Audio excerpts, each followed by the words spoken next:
Hey guys, how you doing? Welcome to the video. Welcome to my garage. In this video, I'm going to be continuing the roll cage work on Mauler. So to get you caught up, in the last video, I had put in these foam board templates. So I had this one. There was a third one right here. But as I've started building the cage and working my way this way, I so far have built enough that I've been able to take this one out. And the tubes I've got is, I started with this main hoop. I kind of used that one to set up my center line, so I got that one in place. Then I built this one up top here, and you can see with this one here, I've got 3 tabs up here. They're welded on, tack welded. Everything's tack welded here. And then I've got one up here right in the center line. And once I have those and I start working my way back, then obviously everything's getting more and more solid. I've got the one-piece front end on here, but still nothing is solid on that. That's all just clamped in place just for visualization at this point. Then I installed the door bars here, and fun fact, these are the actual door bars from Mauler. When I was cutting his chassis apart, I cut these out and saved enough that I could reuse them, so that's kind of cool. And that'll be the bar that you have to step over to get in, because Mauler here is going to have the opening doors, but that's not a problem crawling over that. Then I added these side bars here, and you can see it's straight. Then it curves in here. I'm trying to maintain, I'm trying to keep it real snug to the body. I want the roll cage to be tight to these body panels so that I have as much room as possible actually inside the chassis. Then I've got this bar that comes across, and it actually goes to here for now. There will be a joiner tube in there so that I can continue running this piece down. And then I've got this bar going across the top. There's going to be more pieces in here. There's going to be pieces that run across there. There's going to be pieces running down here. There's going to be pieces running down there. There's going to be a lot more pieces, but what I'm trying to get right now is just the main structure so that I can continue building my way back and get these foam templates out of there. And as you can see, when I'm making these, I consider myself a decent fabricator, but I'm not an artist or a specialist. So on pieces like this, I actually have a cut here. There's a joiner in here. I go usually about 4 inches on either side. This is 1.5 inches. There's an 1.25 inch piece that slips in there. Then there's rosette welds to hold that all in place. Because when I do that, then when I form up these 2 pieces, I can stack them on top of each other and make sure that their radius and everything is completely symmetrical from side to side. Because a piece like this has an actual bend there, and then it actually has a radius on the top here, because I'm trying to keep it as tight to the body as I can. Same thing with a piece up here. I grinded this one smooth, but the same thing. There's a joiner in there. There was a weld there. There was rosettes. Same thing up here. I actually didn't clean any of that one up. There's the rosettes. There's the joiner. And there will be more of those as the build goes on. So now in this video, I want to bring you guys along as I build. I think what I'm going to build is the tube that comes across here, down, and comes out the rear. And then there's going to be a piece that kicks here and turns down. And then there's going to be some sort of a piece that connects the two. I'm not completely sure on that yet.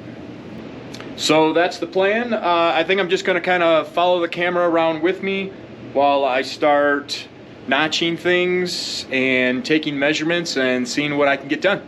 So let's get at it.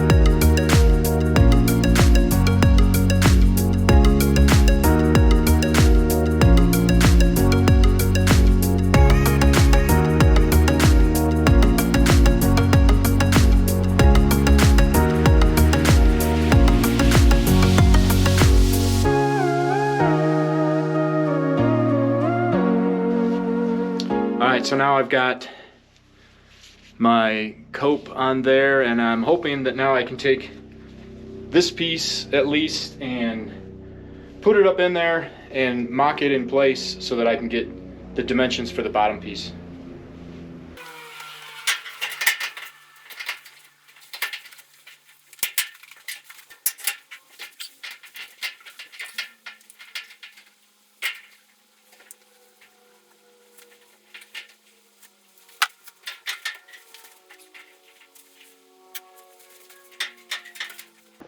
Okay, so if you look, I've got the bar in here. The cope worked out well. I think I'm pretty level through there. I've got about 3 inches sticking out back here, which is great because this is going to continue for the engine cage back here. And yeah, I think that's generally what I'm looking for. So now with this in place, I want my bar to come up and tie pretty much right where this radius is. I'm gonna stay back a little bit because this is gonna have a bar that goes from here up to the bar that's coming down here. And I want those bars to intersect together. So I need to lay out to have a bar run from here. It's gonna go down, it's gonna have a bend, then it's gonna go down and tie in on that corner piece. So I'm gonna start pulling some dimensions for that.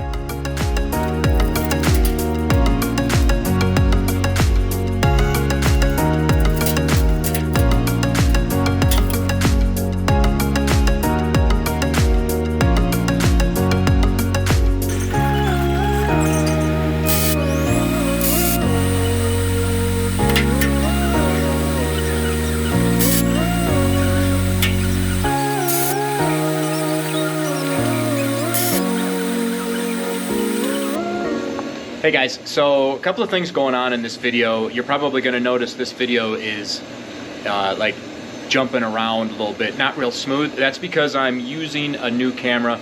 I'm using the GoPro Hero 11. I might even do a separate video just showing the pros and cons of this thing because it's been a little tricky getting used to. But regardless, the learning pains with this camera has made the video of me working on the bug a little bit choppy. So I think what I'm going to do is at this point just show you where I'm at and then probably wrap up this video so that I can start fresh with a new one.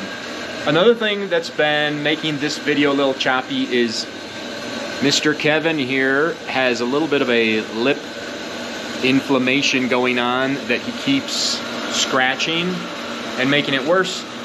So he's been in a cone for a day or two, and because of that he keeps following me around and bumping into me, and it's really impeded working in the garage. You can see just in his face how unhappy he is to be in this cone. So I'm gonna show you what I've done. I'm gonna show you a little measuring trick that I'm using, and then probably wrap up this video. Is that cool with you, Kev? Okay, so at this point I do have this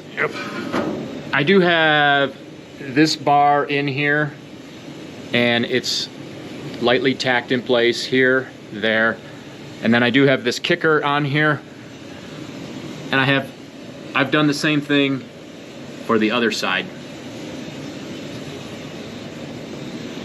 And the next thing I'm going to do is I need to make some supports going across here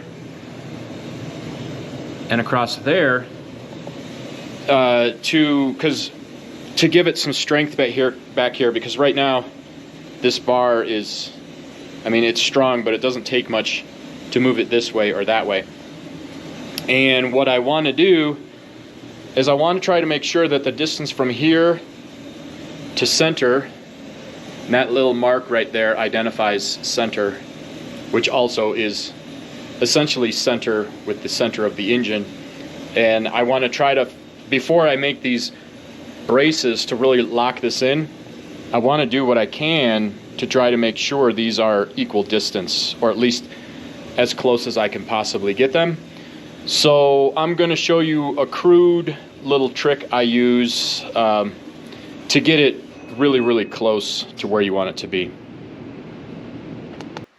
All right, so what I've done is I've taken a piece of string and I've marked on the string where it connects to the end of this tube and this tube over here. So if you look, I think you can see on the string here, I've got little black Sharpie marks. And then once I had that, I took this over to the bench and I marked the center line on it. So this is exactly in the center. So then if I take the string and if I hold it on the ends of the pipe, and then if I look where the center is, my little mark there looks to be very, very close to the center of the engine. Looks like I'm just eyeballing it, but it looks like I'm a little, maybe a little bit over to one side, but I'm talking like a 1/16 of an inch. It's really minor. So I use that a lot on stuff like this that is oddly shaped.